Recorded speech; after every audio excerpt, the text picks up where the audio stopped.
Everyone. We have a very exciting program today. Excellent discussion about Israel's relationship with the UK post-Brexit. Both sides signed a strategic agreement on several key issues that are important to our network. So we're very, very proud to discuss the UK today, and especially given the events in the Jewish world in recent weeks, the attack on a Jewish synagogue in Texas by a UK national, the cooperation with the counterterrorism authorities in the UK, and several arrests that took place on the ground is one issue that I'm sure we'll cover today, but many, many important events to be discussed. So without further ado, I'd like to introduce you once again to our director in the UK, former Labour MP Joan Ryan. Joan, to introduce our speaker and topic. Thank you again. Thank you, David, and welcome everybody, and a special welcome to the Right Honourable Charles Clarke, our guest speaker for today. Charles is both a friend, he was a colleague, and he was also my boss actually when I was a Labour whip, and Charles was the Home Secretary. So let me tell you a little bit about Charles. Charles was a leading member of Tony Blair's government. He was Secretary of State for Education and Skills and followed that by being Home Secretary. During his time as Home Secretary, much of his work became centred around proposals for counter-terrorism. Charles held this position during the UK's presidency of the EU, chairing the Home Affairs Council of Ministers in 2005. When he was instrumental in creating the European Commission's Counter-Terror Action Plan. He's campaigned for a worldwide agenda to develop a global counter-terrorism strategy. He's supported a greater level of collective decision-making and sharing of information amongst EU member states. He's a senior network member of the European Leadership Network, the ELN, a pan-European advocacy organisation which researches and focuses on issues deemed to be of the greatest threat to Europe's security. Charles holds visiting professorships at Lancaster University and King's College London and works with educational organisations internationally. He's also a council member of the European Council of Foreign Relations. He has been a signatory to a statement to the United Nations General Assembly in 2019 concerning the rising threat of nuclear risk. He's argued that cooperation on existential common interests demand renewed commitment to nuclear diplomacy, which European Atlantic security depends upon. It's our great pleasure to host you this evening, Charles. You're very welcome. Can I say thank you very much for inviting me, Joan. To all the rest of you, the idea of being Joan's boss, which she described herself for me as, is an entertaining concept. Let's put it like that. And and that's one of the reasons she's so attractive as a colleague to work with in so many different environments. But I'm delighted for the invitation to be here tonight and to do what I can to help discuss the questions you're wanting to raise. Thank you, Charles. So can I start by putting it to you that after 9/11 and the 7th of July 2005 London terror attacks on the London Underground, killing 52 people, there was much debate about the balance between human rights and justice. And you published a memorandum, Liberty and Security, striking the right balance. Did we get that balance right then, and is it right now?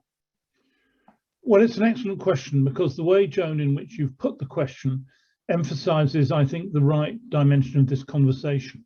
There is always a tension between individuals' human rights and security or justice.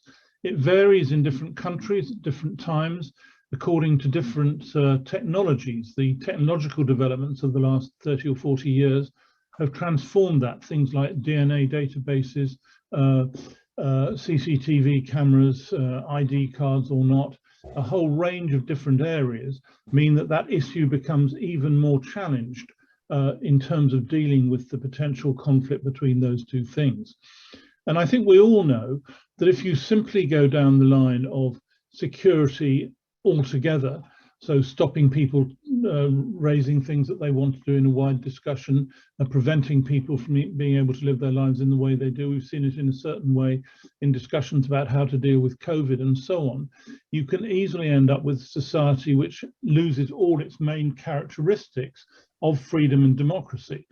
But on the other hand, if you don't have security right up there as a central criterion for how you have the law in each of these areas, then people who want to undermine our security, whether terrorists, the context in which, Joan, you asked the question, or serious and organized criminals, people who are drug dealers, people traffickers, can run a coach and horses right through the very liberties that we think are so valuable.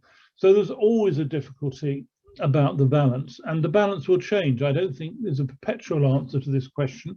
As the societies develop, as societies develop more self-confidence and people's ability to discipline themselves, you may well have a different answer to situations where that's less clear. You asked the question whether I think we got the balance right after 2005. I don't think we got it entirely right. One of, as Joan recalls very well, she said rightly, is that she was a whip in the government's office at that time. We had very tough discussions in Parliament about the ability to keep people in detention for periods of up to 90 days while we were able to ask them about what they've been doing and so on. And Parliament thought that was too long. I didn't think it was too long, but Parliament did think it was too long. But I think that by not having sufficient of a security dimension at that time, we made ourselves more vulnerable than we otherwise needed to be. Is it right now? I think it is about right now. But again, if you look at things like the attacks in central London and in Manchester in the last 4 or 5 years, you have to ask the question whether we were able to be tough enough on people who we knew were a risk, the security services knew were a risk, but eventually the action was not taken against them because of the fairly high bar of taking people against civil liberties, who, had we been able to take action against them, they wouldn't have been able to commit the atrocities which they did. And that arises in a whole range of different circumstances. I'm not on the inside of this discussion now, as obviously I was 15 years ago when I was Home Secretary. So it's difficult to give a definitive answer, because we can only really give a definitive answer if you really know what risk people were and what actions we might have taken with a tighter legal framework. But I suppose my instinct at the moment is that we're still not quite tough enough on the possibility of taking action to prevent people attacking us in ways that they do. And I think there's some important other dimensions of this which arise. We've had a conversation going on in the last few days in the UK about Russian oligarchs and their money in London. And the question is, do we want to allow Russian oligarchs to hold their money in London and transact in the way they are, or should we have more constraints against them in light of the way that Russia is behaving now in relation to Ukraine and so on? Different question from the terrorism question, Joan, that you just asked me. But the same types of issues arise. And I've always thought on the finance side, including finance for terrorism, but on the finance side, we should have much tighter regulations around London than we currently do. So you can apply this debate of the range into each of the areas of public policy, of law enforcement, looking at each type of technology and where you go.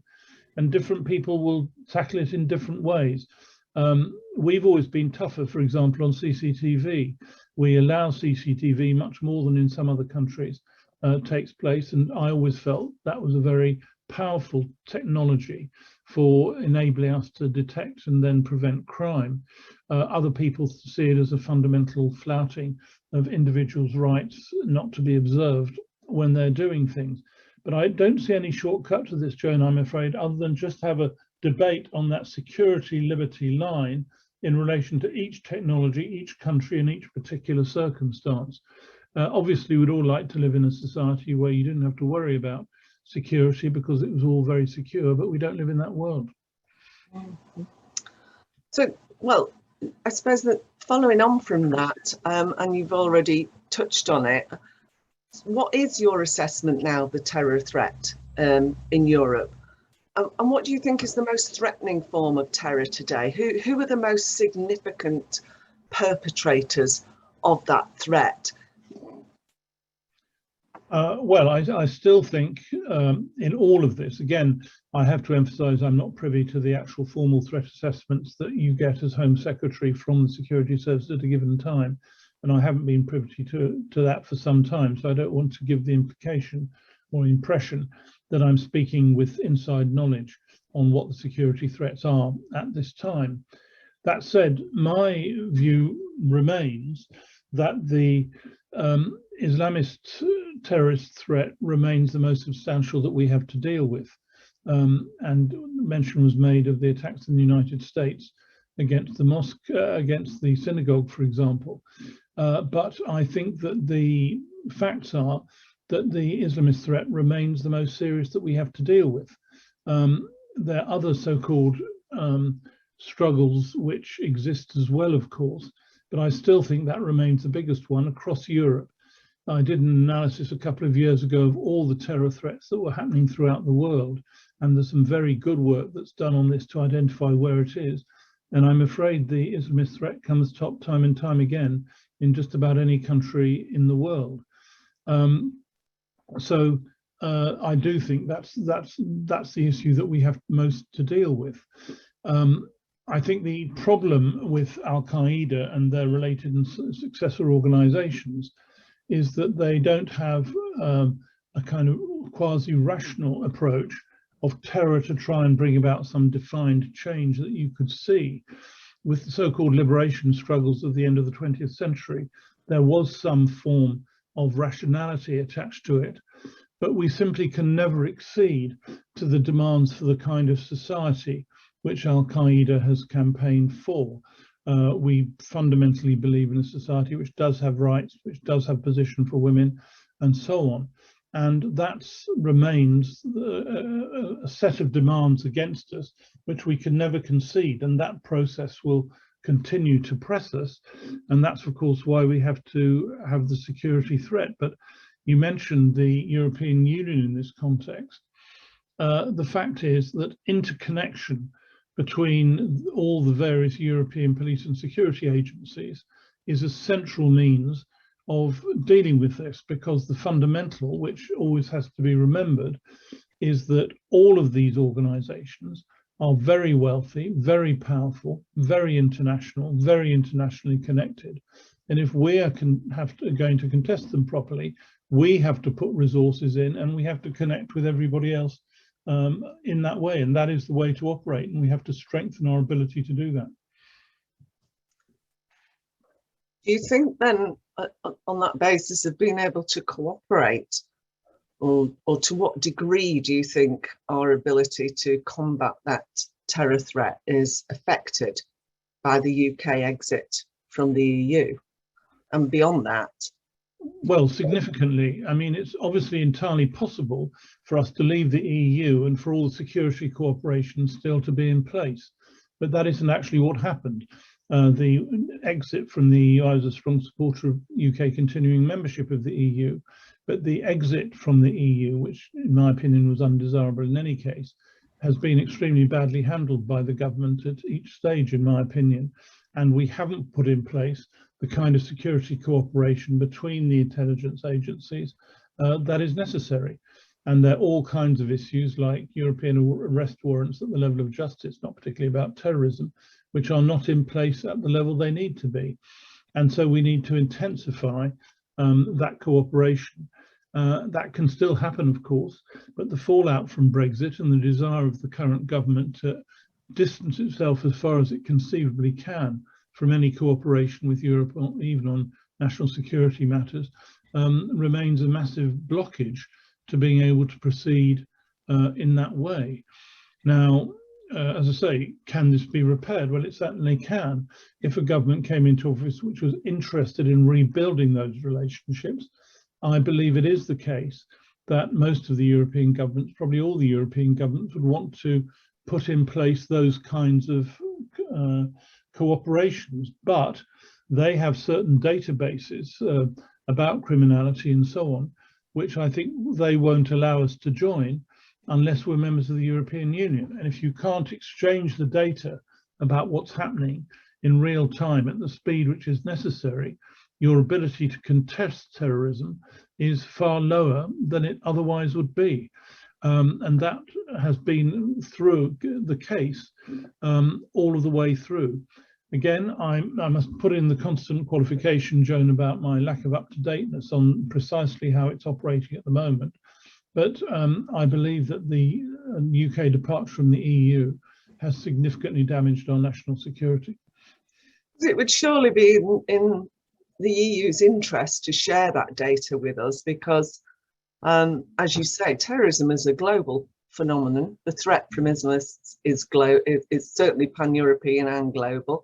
And to not share that data does not seem to be in their best interests. And now I know the UK has done, or the current UK government done very little to enable a good relationship and the desire for a good exchange of information. But you made that happen in 2005 and got that agreement. I know we were inside the EU then, but how do we make that happen now? Because it must be in their interest to share. Well, you're fundamentally right to say what you said. They absolutely see the need to share data. One of the problems, however, is the security agencies in all the countries have got concerns about what data is shared with whom, in which circumstances. There's always the worry that if you share data with another agency, that agency will then leak. In all the spy novels we read demonstrate that concern between the UK and the United States over the 1960s and 1970s, the fear that data that we had in the UK that the US gave to us would then be leaked somehow, and we were seen as an untrustworthy partner at certain times. And we got that repaired, but exactly the same kind of issues arise with every form of sharing of data. In this case, in the context of the question you asked me, Joan, between the EU security countries as well. So everybody has to kind of feel that it's safe to pass data to other people and to share data about what's happening and to be confident in the security of the data. And there hasn't been mutual confidence across all the European agencies about the reliability of the data being shared in different contexts and different ways. And you've also got the complication that apart from the police, in most countries there's an equivalent of our MI5 and MI6, our internal security agency and our external agency, and they've got the same in other countries. And there's some quite interesting problematic issues about the relationship of those security establishments to the democracy of the different countries concerned. There were a lot of concerns, for example, about some of the countries coming out of fascism and some of the countries coming out of totalitarian East and Central Europe. How secure was the data? So I think you're right to highlight the political level desire for people to cooperate in the way that you said, Joan. But there are a lot of practical issues about making that really work when you come down to it in lots of different ways. But your fundamental point is correct, that if we start out with the goodwill of saying we would like to share in the interest of contesting, as I say, not just terrorism, but serious and organized crime, drug dealing, people trafficking are the two main examples other than terrorism, and saying we really want to share this, then you can see a possibility of a response back from the other side. But it's not it's not the same from all countries in the area. Some of the countries in, for example, Southeast Europe, there are questions about how well that operates if you're trying to share data even on terrorism. So one can't assume, if I can put it like this, goodwill of all the agencies involved to work together, but you start from a far better position if you say we want to work together and we're prepared to try and work together, because as you rightly say, the fundamental desire of all the agencies is to contest crime in the best way that they can. In our ELNET, our network, we are very committed to building a better relations between Europe and Israel, and understanding, and opening up the diplomatic space for politicians, civil servants, diplomats, senior think tankers, and making those conversations happen. Obviously, Israel is a big focus. Do you think that the terror threat faced by Israel is the same as that faced by the UK, or what do they have in common? And also, there's been this recent development of this new security partnership, which is seen as very significant. How significant do you think that is? Well, let me start at the back end of that, Joan.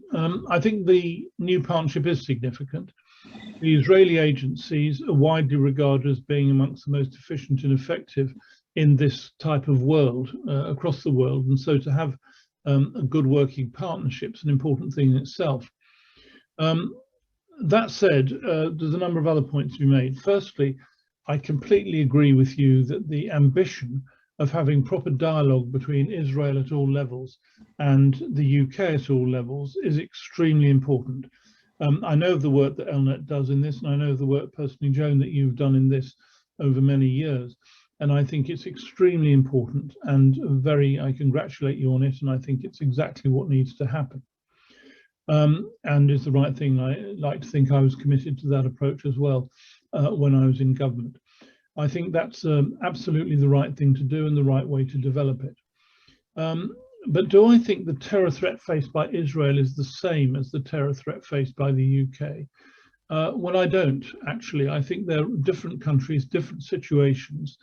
In many ways, the terror threat faced by Israel is more immediate than the terror threat faced by the UK, simply because of the physical location of Israel in relation to some of the potential attackers. And the circumstances of potential attacks on Israel are, of course, exceptionally dangerous and immediate in ways that is not so much the case for the UK. And so I don't think they're the same threat. Do they come from the same sources? Well, they certainly come from similar sources. And there are sources which wish to threaten both the UK and Israel. But I wouldn't say they are the same. The same is a strong word to use. And I think one needs to have quite a detailed level of discussion of the particular nature of a security threat that Israel faces, or parts of Israel face, and UK or parts of the UK face. They're different in different circumstances and operate in different ways. But the advantage of the security partnership that you're describing and asking about is one can have really quite intimate conversations about what they do in fact have in common and what not. Now, as far as the in common point is concerned, there are a lot of interesting questions of technique that various terrorist organizations use in order to attack their foes, including us and Israel. And they apply those to different ways in different circumstances. And I think that too is a difference between Israel and the UK. Different types of events operate in different ways. I very well remember talking to Shimon Peres at one time, and he was describing to me how from his office window he could see the places from which missiles could be launched at his office in a very direct and immediate way. And that just illustrated to me both the immediacy of the issues Israel faces, but also the fact that it's a particular set of terrorist threats which Israel's facing, which are different to those the UK faces. But we all have an interest, and the core common point is in eliminating the threat from those people who believe that terrorist attacks are the ways to make change happen. Because if they believe that that is the way to make change happen, and they can see it working in that way, if that happens, then of course it just encourages further terrorist attacks and decreases the security and peace of the whole society. So in short, I don't think it's the same, but I do think they're common features, and I do think the security partnership is a way of exploring what the common features and differences actually are, in a very practical way. Mm-hmm. And I wonder if that partnership needs to happen between other countries and Israel, because Israel faces this terrorist threat on a daily basis, and Jewish communities around the world, as we've heard in the recent incident we've referred to, are regularly victims of terror attacks.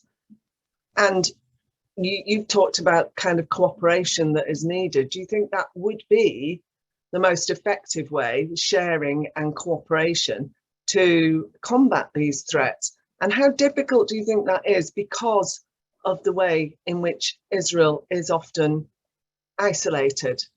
I'm thinking, you know, if we just look at UN resolutions, for instance, the way Israel is treated is not by the standards of a normal democratic country. It is singled out for very different treatment indeed, and often seen as somehow to blame. Well, let me go through those points again. What is the best way of attacking terrorism? The answer, in my opinion, is it's through intelligence. It's through understanding from whom the threat comes and what techniques are likely to be used. If you take the recent attack in America, which was mentioned, it appears that the individual who committed it, I say it appears, again, I have to say, not on the basis of any inside information I've got, was known to the British security services in some way or another.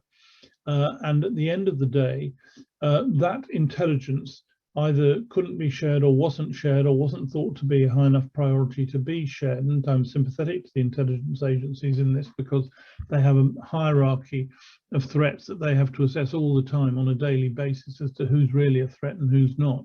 So I'm not trying to be too critical, but the fact is, bottom line, this individual's potential threat status was known to the British intelligence services, it appears, before the attack actually happened.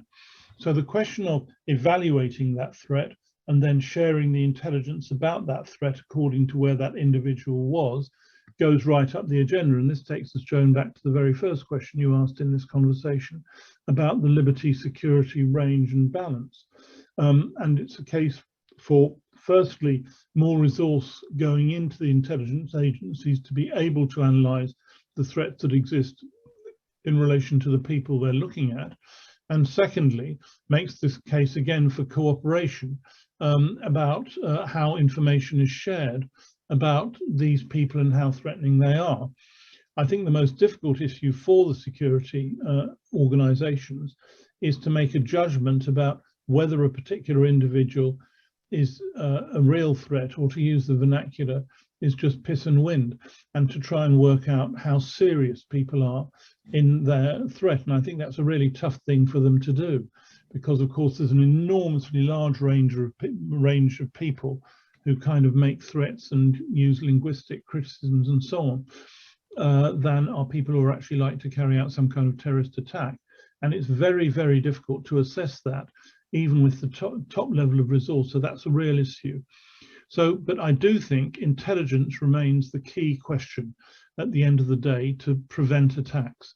Now, intelligence, as I said earlier, in relation to the EU, but it also applies in relation to other countries as well, is best shared so that you can best then try and bring together the various bits of intelligence which have been acquired in different ways. And going therefore to the other part of your question, you're quite right that the relative isolation of Israel is a central issue in that regard. Now, one can argue the rights and wrongs of that isolation in various ways, but certainly in relation to countering terrorism, that's a very difficult thing to deal with. And there are plenty of countries in the world who are not ready to cooperate either with Israel or even with the UK on looking at terrorist threats of this type that may come in from different directions. And that remains a central and problematic issue the whole time, as to how one deals with the challenges that are there. And the only answer is to try and reduce the isolation that Israel is held in. And that means encouraging cooperation between Israel and other countries in the way that I think you try and do. And UK should certainly play a role in trying to do that.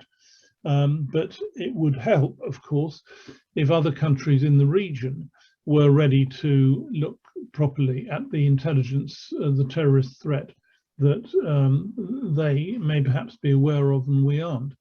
And that's a central question that applies to major economies in the region. And I think the question of, quotes, normalizing, unquotes, relationships between Israel and other countries in the region is a very interesting thing happening over the last 2 or 3 years. And the question of what that then takes us to in terms of intelligence sharing will then become a very important element on it. So my answer in short is, sorry, I've waffled on too long. It's intelligence, getting the intelligence, sharing the intelligence, developing cooperation, ending isolation insofar as one can. Can I put a final point to you before I open this up to everybody who's joined us this evening to listen? And you know that we have many people from America listening into this. I was just interested in what you said about in my introduction when I talked about the statement that was made to the UN General Assembly in 2019 about the rising threat of nuclear risk. And obviously that's a major concern to Israel in terms of the threat from Iran. And we see the JCPOA situation, which is very current. I wondered if you could say a bit more then about that, how you see that risk and this idea of a renewed commitment to nuclear diplomacy being the basis of a Euro-Atlantic security, a Euro-USA security. How would you open that up? How would you describe that? Well, it's very interesting. I might be at odds with some of you in the call, I don't know.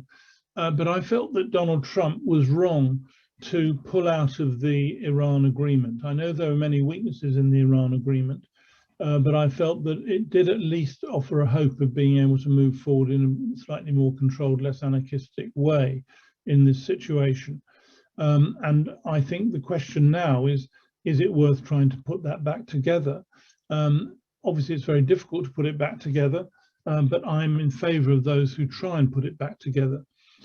People who believe the way to deal with the Iran threat is essentially to bomb it to bomb the threat away, essentially by thinking by destroying the facilities, you can destroy the threat. I'm very skeptical about that at the end of the day. It was Margaret Thatcher who said that once the technology had been learned by any country or society, you can't unlearn it. It doesn't kind of go away.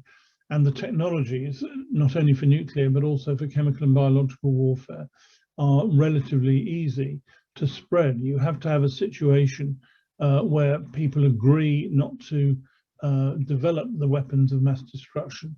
And I think the idea you can solve that by military purpose, by military means, is fundamentally not correct. You've got to get agreement not to proceed, which is why I signed that statement that you mentioned, Joan.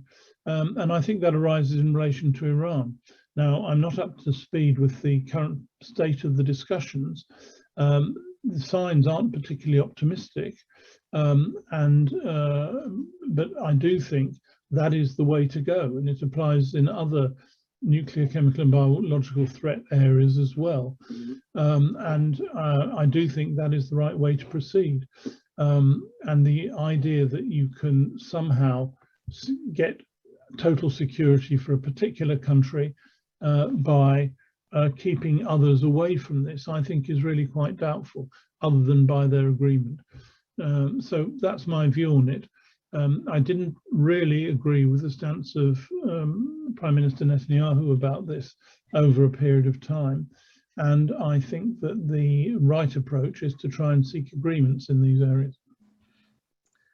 Thank you, Charles.